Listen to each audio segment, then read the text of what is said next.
अक्सर हम सुनते हैं कि कारोबारी लोग बेजार और बेसुकून रहते हैं। ऐसा नहीं है दोस्तों, बहुत सारे ऐसे कारोबारी लोग भी हैं जो बड़े ही पुरसुकून रहते हैं और बड़े उनके अंदर सेल्फ सेटिस्फेक्शन होती है।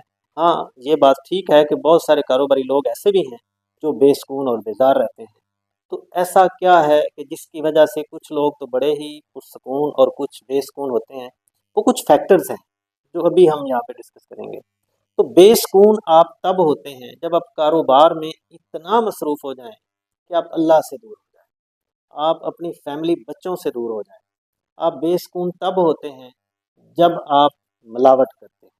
आप बेसुकून तब होते हैं जब आप दो नंबरी करते हैं। आप बेसुकून तब होते हैं जब आप दूसरों की बददुआएं लेते हैं। आप बेसुकून तब होते हैं जब आप किसी के साथ ज्यादती करते हैं। आप बेसुकून तब होते हैं जब आप झूठी कस्में खा के माल बेचते हैं। और आप बेसुकून तब होते हैं जब आपने लोगों के पैसे मारे होते हैं। और आप बेसुकून तब होते हैं जब आपके पास नेकी करने का यानी अच्छा करने का वक्त नहीं होता। लेकिन अगर आपके पास ऐसा आप कारोबार करते हैं कि जिसकी वजह से ज़ाहिर है, इसमें कोई शक नहीं, रिज़्क अल्लाह ताला की तरफ से मिलता है, लेकिन आप लोगों के रिज़्क के लिए वसीला बन रहे हैं, आप लोगों को रोज़गार अगर दे रहे हैं तो आप बेसुकून नहीं होंगे। अगर आप सच्चाई के साथ, ईमानदारी के साथ, धोखा फ़रेब से बच के कारोबार करेंगे तो आपको कोई बेज़ारी, कोई बेसुकूनी नहीं होगी। जब आप दूसरों के सुकून का बायस बनेंगे तो आप भी बेसुकून नहीं होंगे। जब आप दूसरों से दुआएं लेंगे तो आप बेसुकून नहीं होंगे। जब आपकी वजह से कोई लोग पेट भर कर रात को सोते हैं तो आप बेसुकून नहीं होंगे।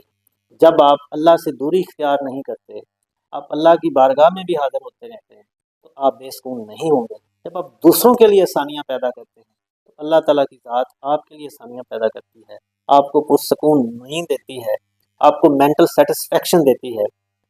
दोस्तों, ये सुकूनी और बेसुकूनी इसका तल्लुक एक मेंटल स्ट्रेंथ से भी है। ये एक मेंटल कैलिबर होता है। ज़ाहिर है कि कारोबार के अंदर रिस्क भी होते हैं, लॉस का भी चांस होता है, ज़ाहिर है प्रॉफिट भी होता है।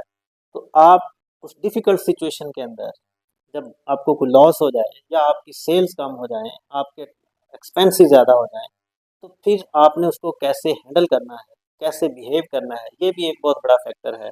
और जो लोग इन चीज़ों को समझते हैं, जो मुश्किलात के ऊपर काबू पाना जानते हैं, जो अपने एटीट्यूड इस तरह का रखते हैं कि जब डिफ़िकल्ट सिचुएशन आती है तो मुझे कैसे बिहेव करना है, तो वो लोग पुरसुकून रहते हैं। वो उसको अपने ऊपर हावी नहीं करते, वो उसका सॉल्यूशन देखते हैं, ना कि उधर बैठ के दूसरों की बुराइयाँ करते हैं। अगर कोई बंदा उससे आगे निकल गया है तो उसके बारे में नेगेटिव बातें करते हैं, तो फिर तो आपको सुकून नहीं मिलेगा। लेकिन अगर आप कोई बंदा अच्छा है उसको अच्छा कह रहे हैं और उसकी अच्छाई को फॉलो करते हैं तो जनाब आप बिल्कुल पुरसुकून रहेंगे, अल्लाह ताला आपको सुकून देता है।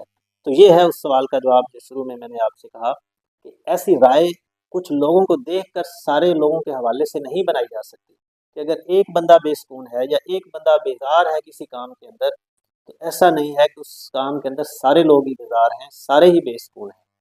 ये हर उस बंदे की अपनी करैक्टर होता है, अपनी मेंटल स्ट्रेंथ होती है, अपनी उसकी अप्रोच होती है कि वो उस सोसाइटी के अंदर, उस मार्केट के अंदर, अपनी फैमिली के अंदर वो किस तरह बिहेव कर रहा है, वो लोगों के साथ किस तरह से डील कर रहा है, तो ये उसके ऊपर डिपेंड करेगा।